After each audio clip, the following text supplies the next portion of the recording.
췌장선암은 매우 공격적인 암이기에 지난 2009년 할리우드 배우 패트릭 스위즈가 췌장선암으로 사망했습니다. 이렇게 얘기하는 암입니다. 정말 여기 이분 또 우리 교단에서 우리 신계호 목사님이 췌장암으로 돌아가셨죠, 그죠? 또 여기에 김영애 췌장암, 김주성 사망 이유 이렇게 하면서 많은 뉴스에 뜨고 있습니다. 오늘 여러분 췌장암 하면서 주변에 살아남은 분들을 보신 적 있습니까? 자, 여기 이제 우리 췌장암이 어떤 것인지 영상으로 소리가 애플의 창업자 스티브 잡스, 세계적인 사업가 루치아노 파와로티, 영화 사랑과 영혼의 배우 패트릭 스웨이지. 이들은 모두 같은 병으로 세상을 떠났습니다. 소리 안 들리죠? 바로 잠시만요.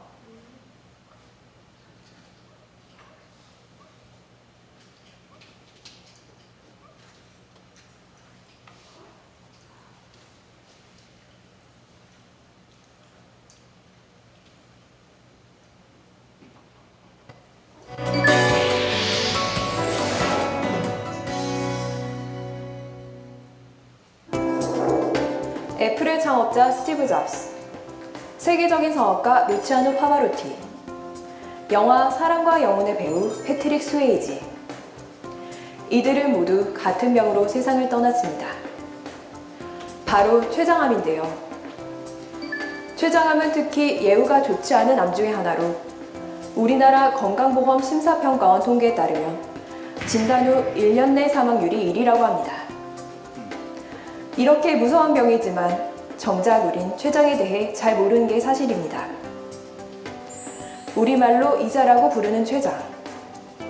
과연 췌장은 우리 몸에서 어떤 일을 하는지 알아보겠습니다. 위장의 뒤편에 위치한 췌장은 위와 12지장이 연결된 C자 모양의 공간에 췌장의 머리 부분이 끼어 있는 형태입니다. 이러한 췌장은 길이 약 15cm, 무게 100g 정도로 길고 납작한 모양이며 노란빛을 띱니다. 췌장의 머리 부분은 12지장이 붙어 있고 꼬리 부분은 왼쪽 신장 가까이에 있습니다. 췌장이 하는 일은 주로 두 가지로 구분됩니다. 하나는 소화효소를 배출시켜 소화를 돕는 것이고 다른 하나는 호르몬을 분비해 혈당을 조절하는 일입니다. 췌장 내부를 자세히 살펴보면 소화효소 및 호르몬을 분비하는 췌장실질과 분비된 소화효소가 12지장으로 배출되도록 연결된 췌간으로 구성되어 있습니다. 췌장세포에서 만들어진 췌장액은 약 알칼리성으로 무색 투명하며 하루에 1에서 1리터가량 췌간을 통해 12지장으로 분비됩니다. 그 안에는 단백질과 지방, 탄수화물을 분해하는 소화효소가 들어있는데요. 그래서 췌장에 병이 생기면 음식물 속 영양소가 제대로 흡수되지 못해서 영양 상태가 나빠지고 체중이 감소하게 됩니다. 또 종양이나 결석 등에 의해 담즙 배출이 막힌 경우에는 황달이 발생하기도 합니다. 이번에는 췌장의 또 다른 기능인 호르몬 분비 기능에 대해 살펴보겠습니다. 췌장에는 약 100만 개의 랑게르한스 섬이라는 세포 집단이 있습니다. 1869년 독일의 병리학자 랑게르한스가 췌장 안에 섬처럼 생긴 구조를 처음 발견해서 붙여진 이름입니다. 랑게르한스 섬에는 알파세포와 베타세포가 있는데 알파세포에서는 글루카곤을, 베타세포에서는 인슐린을 분비합니다. 글루카곤은 간에서 저장된 글리코겐을 포도당으로 분해되도록 촉진해 혈당을 높이는 작용을 합니다. 그리고 인슐린은 포도당을 글리코겐으로 합성되도록 하고 세포 내로 포도당을 유입시켜서 혈당을 낮추는 작용을 합니다. 췌장에도 역시 다양한 질환이 생길 수 있는데요. 그중 가장 흔한 것이 바로 췌장염입니다. 췌장에 염증이 생기면 췌장에서 만들어진 소화효소가 오히려 췌장과 주변 조직을 공격해 통증을 유발하는데요.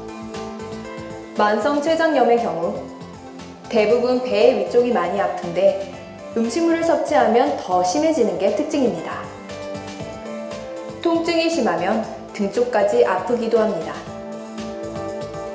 그 외에도 울렁거림, 구토, 체중 감소, 설사, 지방변 등의 여러 증상이 나타나게 됩니다. 이러한 만성 췌장염이 있으면 췌장 조직이 쉽게 파괴돼서 인슐린 생산에 문제가 생길 수도 있는데요. 그렇게 되면 당뇨병이 유발되기도 합니다. 때문에 췌장염의 가장 큰 원인인 장기간의 과도한 음주는 피하는 것이 좋겠습니다. 과도한 음주와 흡연이 단지 간이나 폐에만 좋지 않을 거라고 생각했던 분들 참 많으실 텐데요. 여러 연구에 의하면 췌장암에 걸릴 확률이 흡연자가 비흡연자보다 2배에서 5배가량 더 높고, 만약 췌장암 환자가 금연이나 체중 감량을 하면 생존율이 40% 가까이 높아진다는 결과가 발표된 바 있습니다.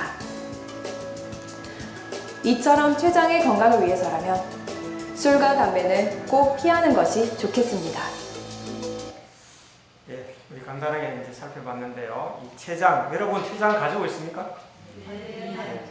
췌장이 기능을 하지 않으면 어떤 일들이 벌어진지 여러분 알게 되었죠.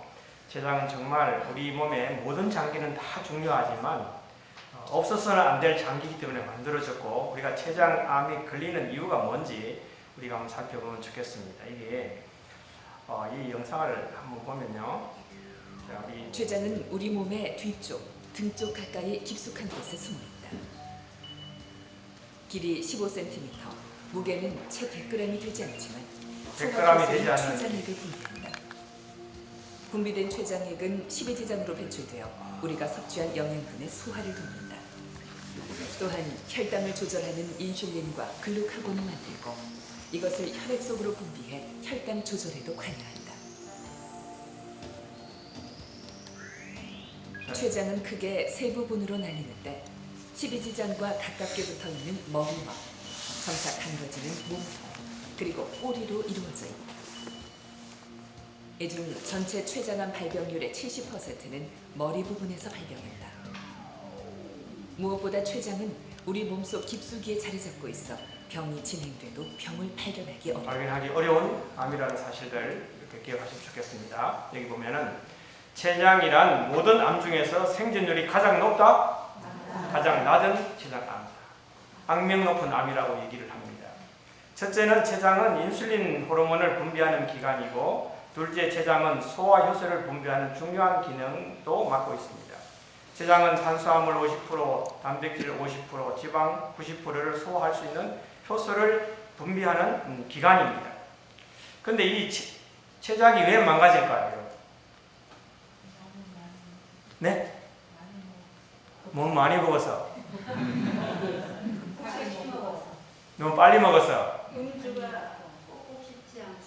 네, 여기 보면 혹사당하고 있는 췌장은 왜? 첫째, 씹는 기능의 소홀이다.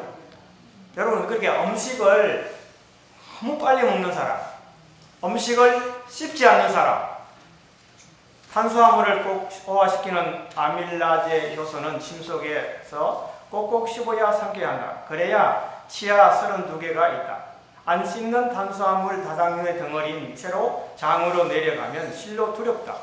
37도나 되는 장에서 우리 몸을 병들게 한다.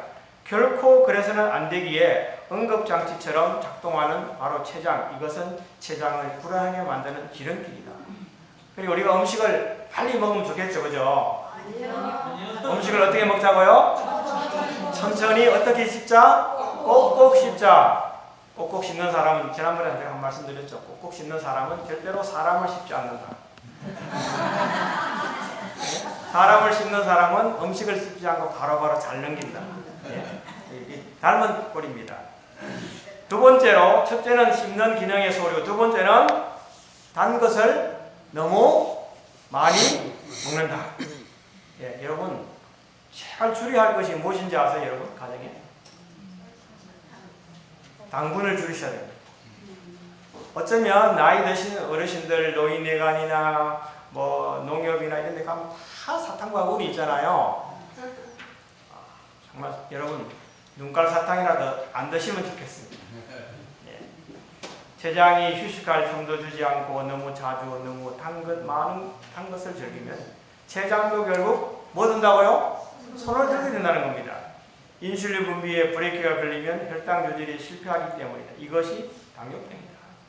자, 이게 이 외분비 이런 하나의 문제가 일어나는데 췌장은 참 몇 g이라고요? 100g밖에 되지 않는 것입니다. 그런데 여기 이제 이 병원 업무기록 사본이 있는데요. 저희 아내가 8년 전에 이 서울 삼성병원에서 진단받은 것인데요. 처음에는 담도암인 줄 알았어요. 담도암 진단으로 수술을 시작했는데 조직 검사 결과 췌장이 망가진 사실을 알게 되었습니다. 그것도 선이가 3군데나 된 췌장암 3기라는 판단을 내렸죠.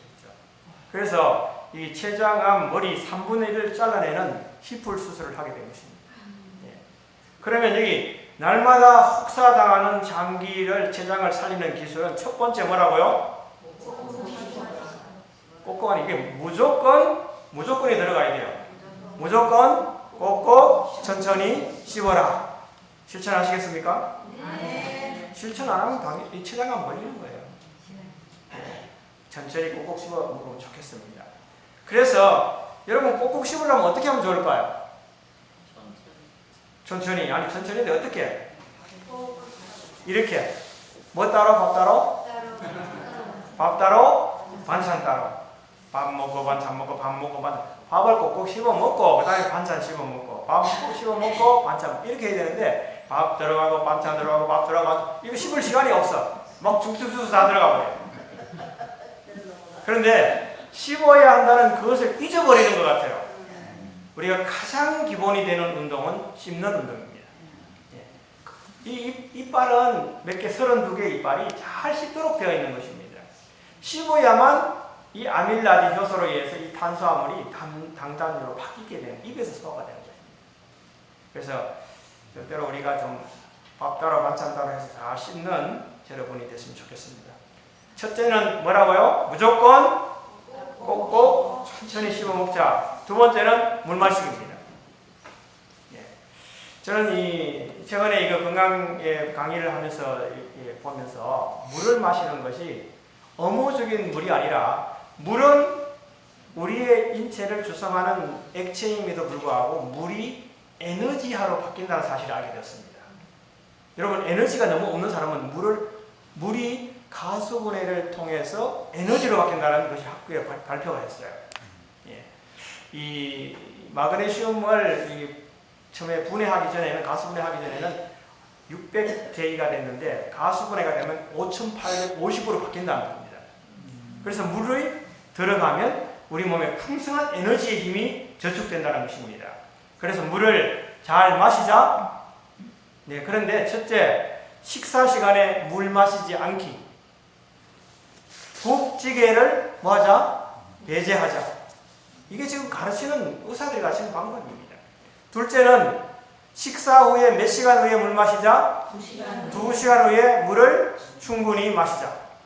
그 다음에 밤 10시 이후에 아무것도 먹지 않도록 하자. 이거 좀 어려워요? 쉬워요? 마음먹기에 달렸습니다. 그죠? 마음먹기에 달렸습니다.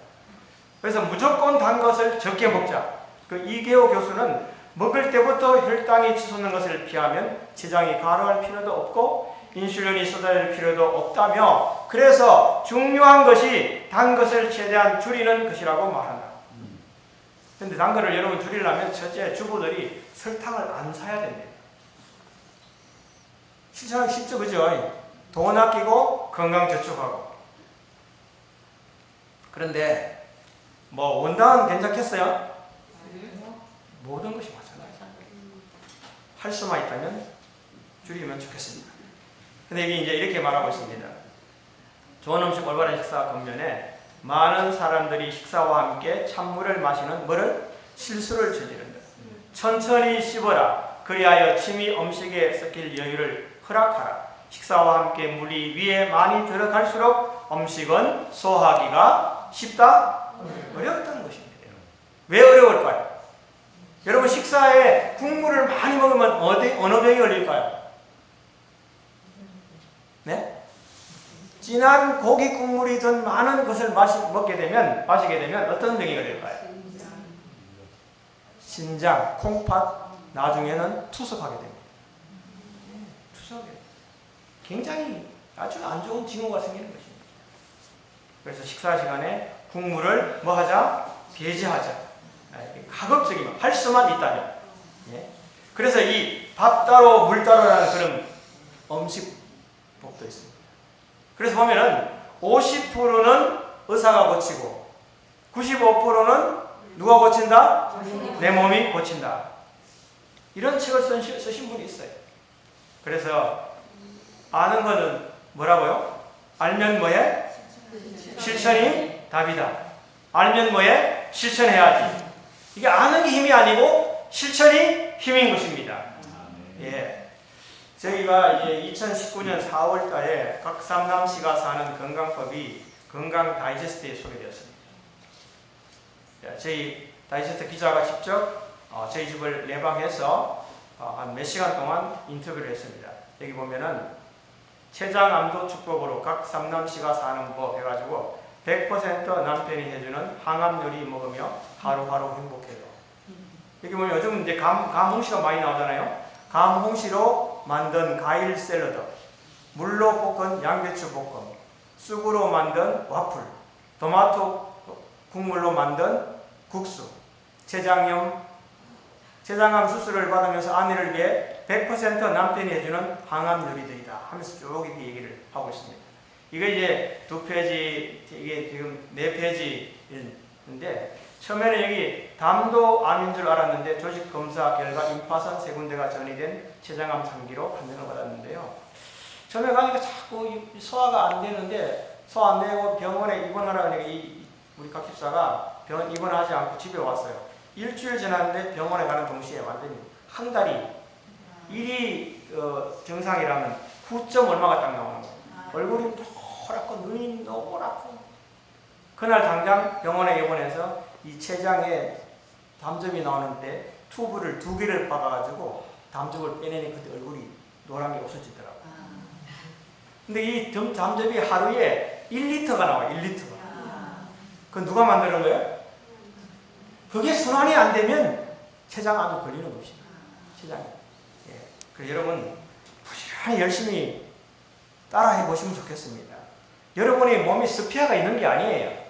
그죠? 50년, 60년, 70년, 80년까지 건강하게 잘 사신 여러분들 정말 축복받으신 겁니다. 예. 이렇게 실천해 보시면 좋겠습니다. 그래서 지금도 이 찬양과 기도로 하루 일과를 시작하고 마무리한다. 잠자기 전에 날마다 감사할 기를 쓴다. 하루 2끼 식사를 하고 저녁 식사는 가위 식사를 한다. 간식은 안 한다. 간식은 안 한다. 중요하죠? 예. 최대한 몸은 많이 움직인다. 반신욕도 자주 한다. 이렇게 여기 다이제스트에 우리가 인터뷰를 한 글이 났습니다.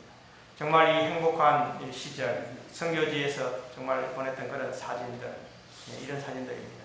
정말 우리가 함께 살면서 한 짝짝이 병이 들면 얼마나 마음이 아픈지 몰라요. 그죠? 저도 참 이 완치를 위해서 엄청난 노력과 하나님께 기도해서 완치된 지 8년이 됐는데 그 스토리가 내일도 계속되겠습니다. 어떤 가정으로 어떻게 요리했는지 어떤 고통을 겪었는지의 스토리가 이번 주 내내 저녁 시간에 계속 여러분들에게 소개하는 그런 시간을 갖도록 하겠습니다. 정말 행복한 그런 건강 강의로 여러분이 유익을 받으면 좋겠고요. 내일은 이 히플 수술 후에 항암과 방사선의 시간들에 대한 이야기들을 좀 함께 나누도록 하겠습니다.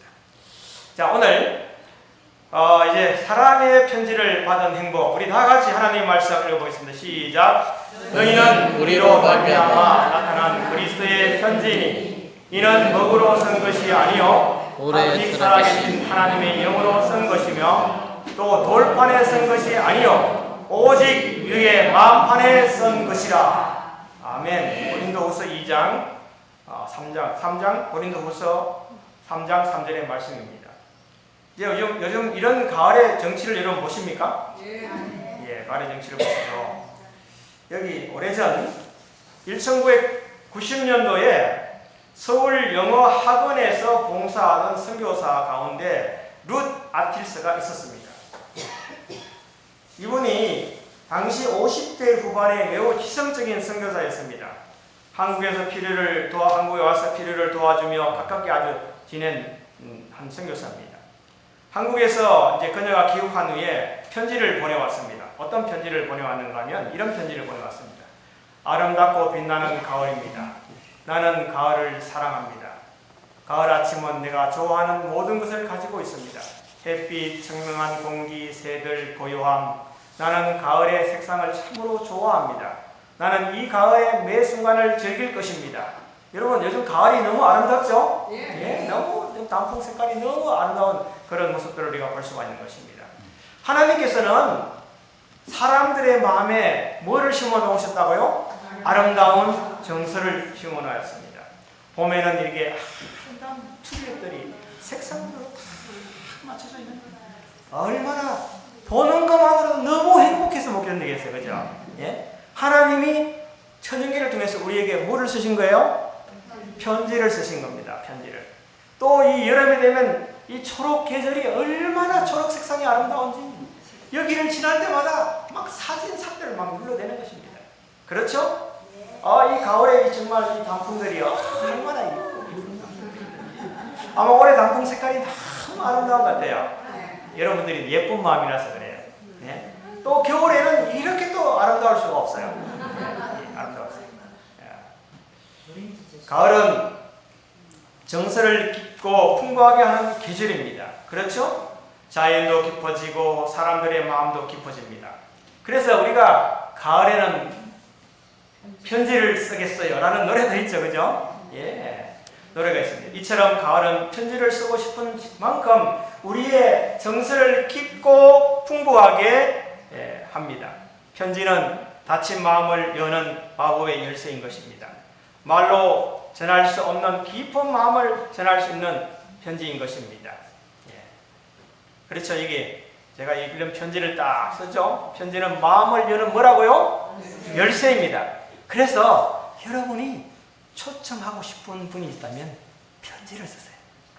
카톡을 보내기 전에 편지를 손글씨로 한 편지를 써보시기 바랍니다. 예? 말로 전할 수 없는 깊은 마음을 전하는 것이 뭐라고요? 편지인 것입니다. 근데 성경은 하나님의 사랑의 편지인 것입니다. 성경은 몇 건요? 66건입니다. 구약이 몇 건이고요? 39건이고 신약은 20건입니다. 그 중에서 이 편지서가 몇 건이냐면 22건입니다. 바울이 쓴 편지는 몇 건이라고요? 13건입니다. 이런 하나의 편지를 통해서 두 가지 영적 교훈을 우리가 한번 생각해 보도록 하겠습니다.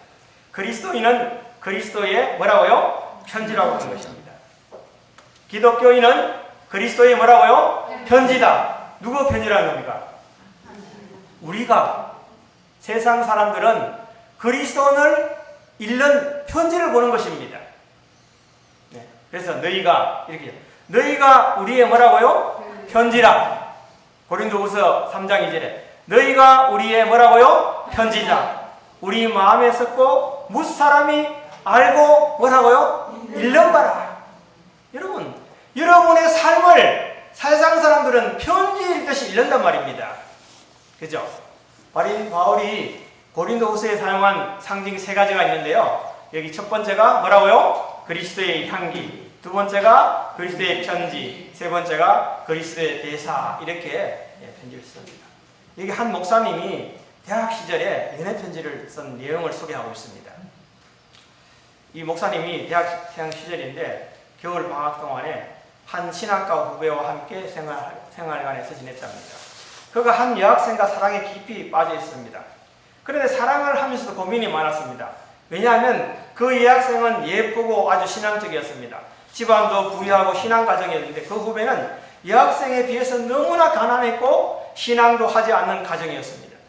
그 여학생을 사랑하지만 집안에서 반대할 것이 명백했습니다. 그는 스스로 포기하고 그 여학생도 사실은 갈등을 하고 있었습니다. 근데 그 여학생의 졸업식 날이 되었습니다. 그런데 신학생 그 후배에게 후배가 쓴 것처럼 그 신학생에게 이 목사님이 비밀이 편지를 보냈습니다. 그래가지고 어떻게 보냈냐면 마치 친구가 쓴 것처럼 편지를 썼고 그의 마음을 그대로 담아가지고 편지를 씁니다. 그래가지고 그 여학생에게 전달했습니다. 대신 편지를 전달했을 것을 후배에게는 얘기를 하지 않았습니다. 그 여학생의 부모님이 졸업식에 참석했고 이 친구는 자신이 없어서 기숙사에서 이불을 뒤집어 쓰고 있었습니다. 졸업식을 마친 후에 그 여학생과 부모가 이 친구를 찾아왔습니다. 그리고 그 딸과 결혼할 것을 부모가 요청한 것입니다. 나중에 알고 보니까 그 후배에게 쓴 그 편지가 부모들의 마음을 감동시켜가지고 그 사랑하는 여학생과 결혼할 수 있도록 만들어졌다는 것입니다, 여러분. 얼마나 좀 감동적인 편지잖아요, 그죠? 이런 하나의 내용도 있습니다. 그래서 하나님께서 인류를 위해 쓰신 세 개의 편지가 있는데요. 첫째가 뭐라고요? 성경입니다. 두 번째가 천연계입니다. 세 번째가 그리스도인들입니다. 여러분들은 편지입니다. 한번 편지라고 생각해 보셨습니까? 그런데 저는 책을 읽다가 편지가 돼야 하는데 편지 배달부밖에 안 된다는 겁니다. 편지가 돼야 하는데 편지 뭐가 된다고요? 배달부가 되면 안 되고 여러분이 편지가 돼야 한다는 사실을 얘기해 주고 있는 것입니다. 그래서 이게 이렇게 얘기하죠. 마르틴 루터는 그리스도인은 성경을 보고 예수를 믿지만 그리스도인이 아닌 사람은 그리스도인을 보고 예수님을 믿는다. 여러분이 편지가 돼야 되겠죠, 그죠? 여러분은 매일 읽는 편지입니다.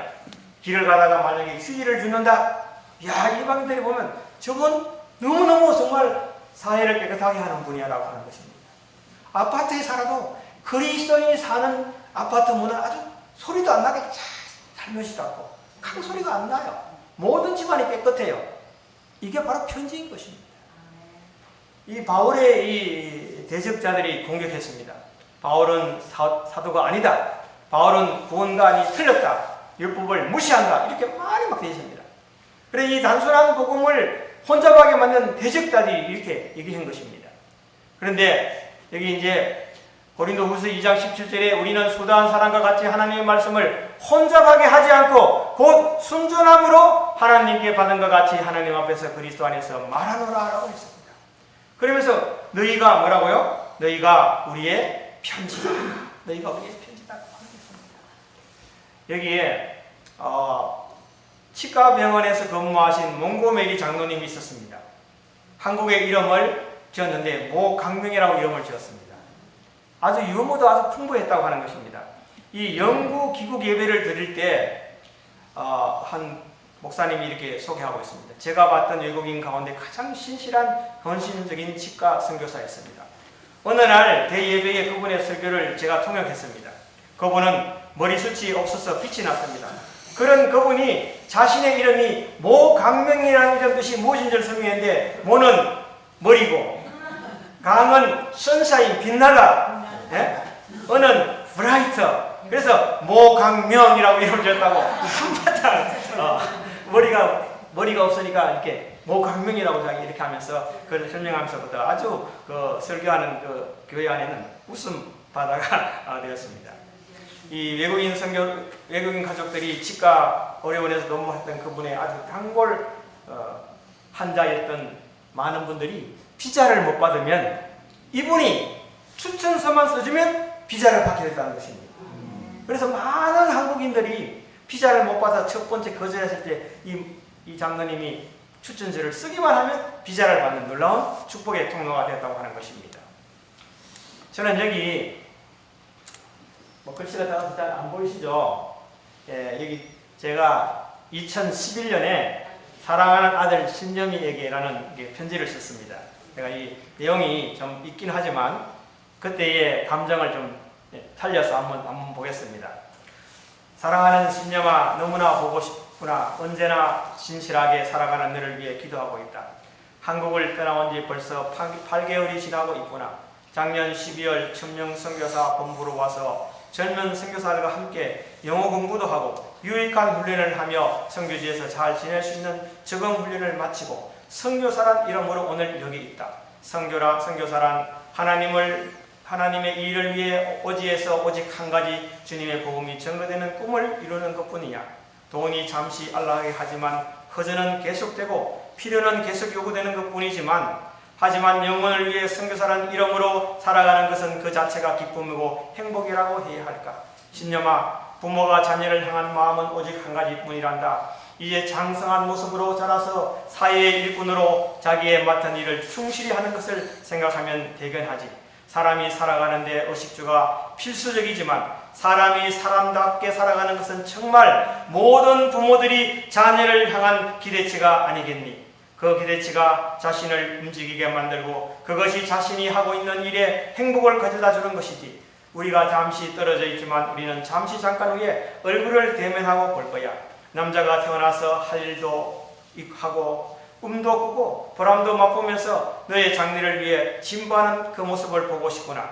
가장 중요하고 가장 시급하고 가장 고귀하고 가장 시급하게 해야 되는 것이 무엇인지 너 알고 있지? 이제 신념아, 세상에 태어난 지가 8,400일이 지나고 만 23년이 되었는데 돌아보면 잠깐이지. 매일의 삶이 더해져서 일주일이 한 달, 1년이 되는 것, 우리에게 주어진 시간 정말 짧고 빠르게 지나는구나. 그것을 보면서 무엇이 되어야 할까? 마땅히 하고 싶은 것 하면서 너를 이 땅에 태어나게 한 하나님의 기대치에 성큼 다가서는 너의 모습을 그리고 있다.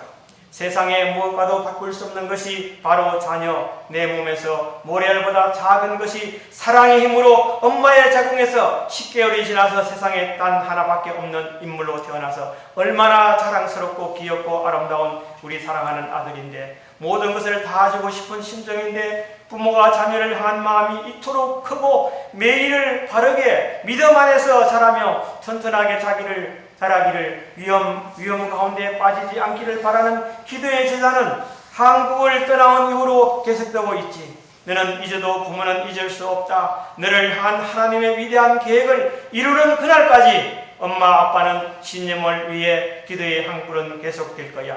내년 1월 우리는 얼굴을 대면하여 만날 거야. 그때 그 모습을 생각하면 행복한 만남이 기쁨의 눈물이 얼굴을 적시겠지. 열심히 살아가자. 정직과 성실을 목에 걸고 사람을 기쁘게 하지 말고 하나님을 기쁘게 하는 그 길을 선택하렴.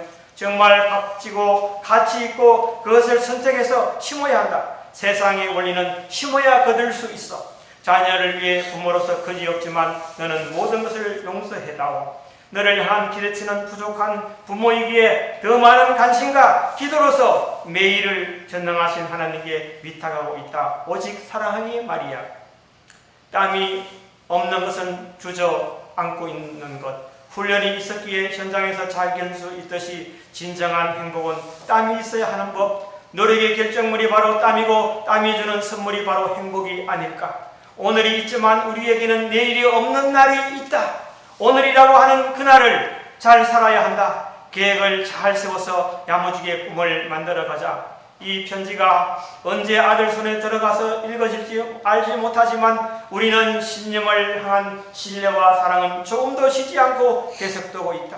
항상 끝을 생각하며 현실을 대처하렴. 생각은 정말 중요해. 좋은 생각은 좋은 행동을 나오게 하며 끝을 승부하게 하지. 사랑하는 아들 신념아, 엄마 아빠 마음 얼마나 알까. 모래알 만큼 알아도 된다. 하지만 너를 향한 그 사랑은 크고 위대하다. 내 아들이니까 내 자녀이기에 눈물로 기도한다.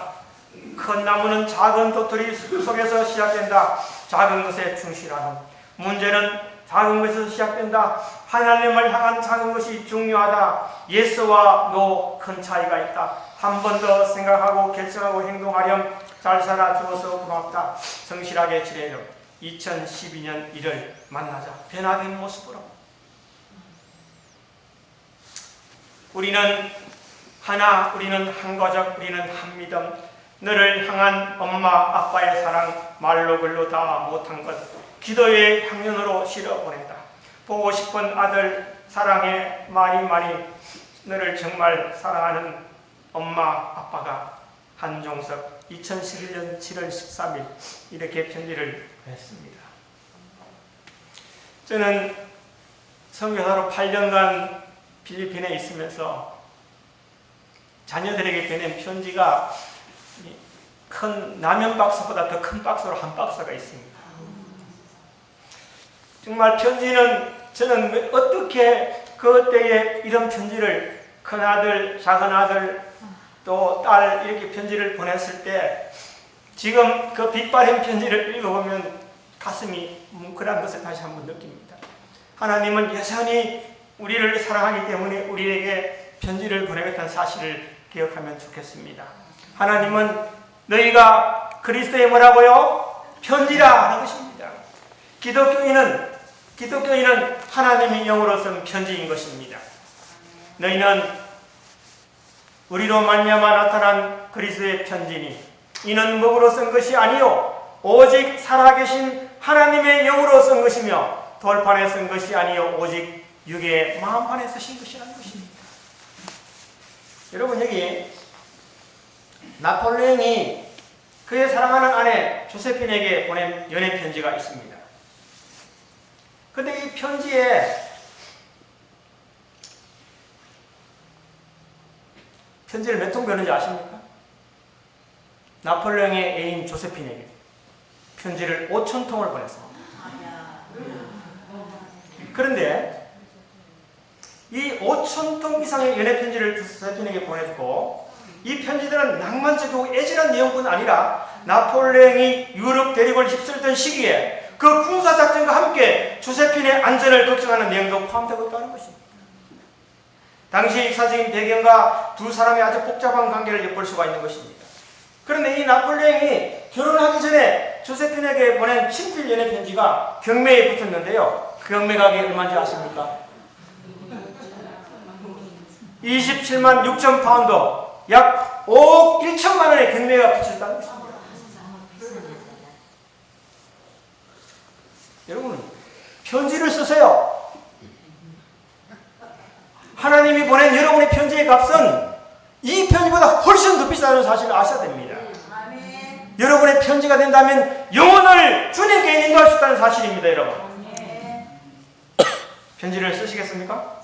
네? 여러분, 그런데 제가 그분의 이 나폴레옹에 쓴 편지를 읽다가 보니까 굉장한 내용들이 있더라고요. 이렇게 한 편지를 제가 소개해 드리겠습니다. 내 마음은 그대에 대한 생각으로 가득 차 있다. 나는 내 생각을 하며 잠에서 깨어난다. 내 모습과 너의 누렸던 어젯밤의 즐거움과 나와 내가 누렸던 감각의 즐거움들, 그 즐거움에 어떠한 휴식도 주고 싶지 않다.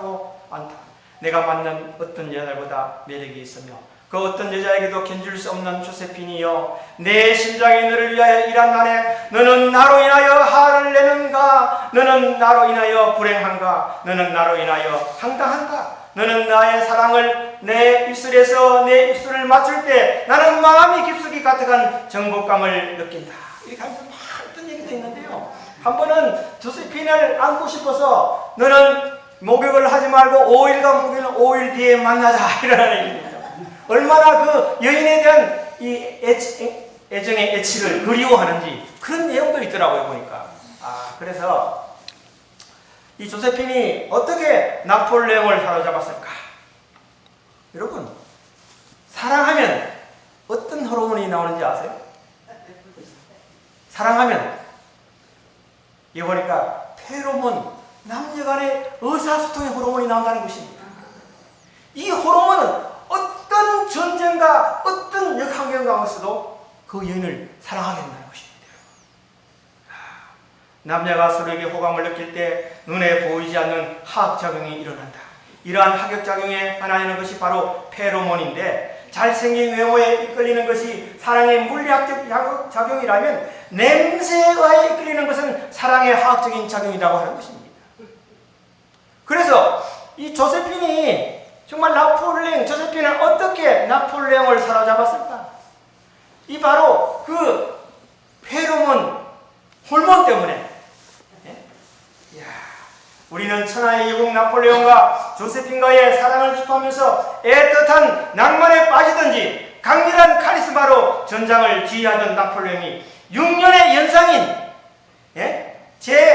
정말 한 번 결혼한 여자예요.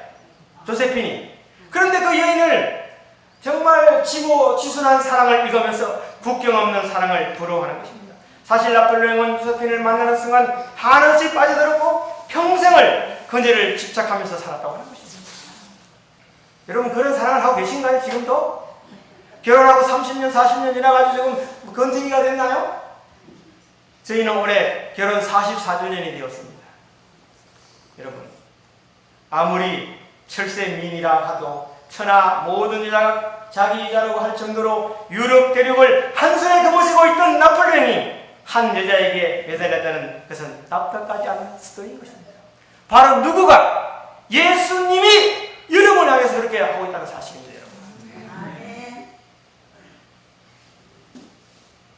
세계에서 가장 비싼 편지는 어떤 편지일까요? 경매 가격이 얼마일까요? 예? 야, 1962년 노벨 생리학상을 수상한 프란시스 크릭 이분이 뉴욕 크리스티 경매장에서 530만 달러에 약 53억에 이 편지가 경매되었습니다. 1962년 노벨 생리학상을 받은 영국의 과학자 이 프란시스 크릭은 12살 된 아들에게 쓴 편지였습니다. 이것이 몇 살 된 아들에게? 12살 된 아들에게 쓴 편지가 정말 여기에는 어떤 편지의 내용이 있는가 하면 DNA에 대한 공식적인 발표가 나기 일주일 전에 DNA에 대한 발견에 대한 편지를 썼습니다. 나폴레옹과 클릭의 편지도 이렇게 값이 나간다면 하나님의 영으로 쓴 신이 쓰신 편지는 얼마나 값이 비쌀까요? 여러분은 그리스도의 뭐라고요? 편지라. 하나님께서 쓰신 두 개의 편지. 그가 또한 우리를 새 언약의 일꾼이 되기에 만족하게 하셨으니 율법 조문으로 하지 아니하고 오직 영으로 함이니 율법 조문은 죽이는 것이요 영은 살리는 것이라. 정죄의 직분도 영광에 걸려 영광이 있은즉 의의 직분도 영광이 넘쳐집니다. 하나님께서 친히 보신 편지의 두 개. 하나는 뭐라고요? 십계명입니다. 십계명은 어디에 썼습니까? 돌판에 기록했습니다. 크리스찬은 마음에 기록했습니다. 율법 조문으로 기록했습니다. 영으로 기록했습니다. 십계명은 죽이는 것이지만 또한 마음은 살리는 것입니다. 정죄의 직분이지만 의의 직분입니다. 작은 영광이지만 큰 영광입니다. 서기관과 바리새인들의 종교였지만 예수 그리스도의 종교라는 이 두 개의 편지를 쓰다는 것입니다. 여러분, 하나님이 쓰신 십계명, 직접 돌판에 쓰신 십계명은 얼마나 여러분 힘이 있습니까? 그러나 그보다 더 힘이 있는 것이 마음으로 쓴 우리 마음에 쓴 하나님의 손 쓰신 편지라는 사실을 기억하면 좋습니다. 여기에 에빌 브루너의 이야기가 있습니다. 현대 신학계의 거장인 에빌 브루너는 대한 감동 이야기가 있는데요. 그 친구 신학자와 신학상 의견 차이로 서로 뭘 했어요? 말다툼을 했습니다. 두 사람은 사이가 벌어져 서로 원수가 되었습니다. 1년 이상을 말을 않고 왕래도 없이 지냈습니다. 어느 날 브루너는 가서 먼저 하야라는 설교의 말씀에 깊은 은혜를 받았습니다. 성령께서 그의 마음에 호소해서 그는 즉시 친구에게 하야 편지를 썼습니다. 5통을 보냈습니다. 그러나 답장이 없었습니다. 브루너는 큰 결심을 하고 친구의 집을 찾아갔습니다. 추운 겨울날이었습니다. 에밀 브루너가 친구가 눈보라 속에서 자기 집 문 앞에 서 있는 친구의 모습을 보았습니다. 그 순간 얼음장 같은 그의 마음이 녹아내렸습니다. 두 사람이 마침내 화해를 했습니다. 브루너 그 자신이 편지가 되어서 친구의 마음을 움직인 것입니다. 인간이 범죄함으로 하나님과 인간 사이가 끊어졌습니다. 하나님께서는 하늘을 어떻게 하고? 하늘을 버리고 이 땅에 인간의 모습으로 오셨습니다. 그리고 인간의 죄를 지시고 십자가에 돌아가셨습니다. 그는 죽으심을 통해 인간과 화목을 이루셨습니다.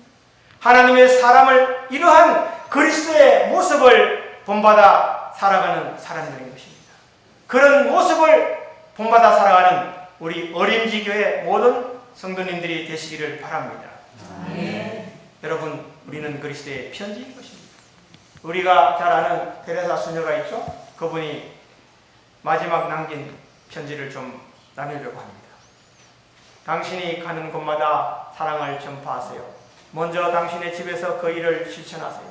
당신의 자녀를, 아내와 남편을 사랑하세요. 그리고 그 다음에 여러분의 마음을 여기, 그리고 다음에는 옆집 사람들을 사랑하세요. 어떤 사람이든지 당신을 만나고 나면 더 나아지고 행복해지게 하세요. 하나님의 사랑이 당신을 통해 표현되도록 하세요. 당신의 얼굴에, 당신의 눈에, 당신의 미소에, 그리고 당신의 따뜻한 말 한마디 속에 하나님의 사랑을 뭐 하세요? 표현하세요. 저는 이제 한 친구로부터 온 편지를 읽고 이 시간을 마치려고 하는 것입니다. 사랑하는 친구에게, 내가 내게 이 편지를 써 보내는 것은 내가 너를 얼마나 사랑하는지를 말해주기 위함이다. 나는 어제 내가 너의 친구들과 함께 재미있게 이야기하는 것 하며 걸어가는 것을 보았다. 내가 나하고도 함께 이야기하고 싶어 하기를 바라면서 나는 종일을 기다렸다. 저녁이 이르렀을 때 나는 너의 하루를 아름답게 마무리 짓도록 노을진 일몰을 내게 보여주었다. 피곤한 너에게 생기를 주고자 시원한 미풍을 너에게 보내면서 나는 기다렸다. 그러나는 끝내 오질 않았다. 나는 저기 마음이 상했고, 그러나 나는 너의 친구이므로 너를 여전히 사랑하고 있다. 지난 밤에 나는 내가 잠드는 모습을 바라보며 내 눈을 감겨주기 위하여 너의 베개와 너의 얼굴 위에 달빛을 쏟아주었다. 아침에 나는 내가 너를 위하여 갖고 있는 많은 선물들에 대하여 너와 함께 이야기를 할 수 있기 위해 서두르면서 기다렸으나 너는 너무 늦게 일어나서 바로 일터로 달려갔다. 내 눈에서는 눈물이 비오듯이 흘러내렸다. 오늘 너는 너무나 슬프게, 너무나 외롭게 보였다. 그런 모습, 너를 보는 나의 마음은 심히 고통스러웠다. 너의 다른 친구들도 너를 그렇게 실망시키고 상심시키는 일이 잦았으므로 나는 다 이해할 수 있었다. 부디 내 말에 귀를 기울여다오. 나는 푸른 하늘과 조용한 풀밭을 통하여 너의 사랑을 내게 말해주려 한다. 나는 나무잎들에게 내 사랑을 속삭이 주고 꽃들의 색깔 속에서 내 사랑을 불어넣어준다. 나는 골짜기의 시냇물을 통하여 내 사랑을 소리쳐주고 너에게 불러줄 사람의 노랫들을 새들에게도 알려준다. 나는 따뜻한 햇빛으로 너를 입혀주고 천연기의 힘 내들로서 대기를 향기롭게 해준다. 너를 위하여 나의 사랑을 대양보다 더 깊고 내 마음이 가장 큰 필요보다 더 크다. 내가 너를 도와주기를 얼마나 원하고 있는지 내가 알아주기만 한다면 나는 내가 나의 아버지를 만나기를 갈망하고 있다. 그분도 너를 도와주기를 원하고 계신다. 나를 찾아만 다오. 나와 이야기 좀 하자. 부디 나를 잊지 말아다오. 나에게 줄 진주의 보석들이 너무나 많으니 나는 그것을 너에게 강제로 줄 수는 없다. 내가 그것을 받고 싶어 해야 한다. 너에게 달렸다. 나는 너를 기다리고 있을 것이다. 너의 친구 예수. 감사합니다.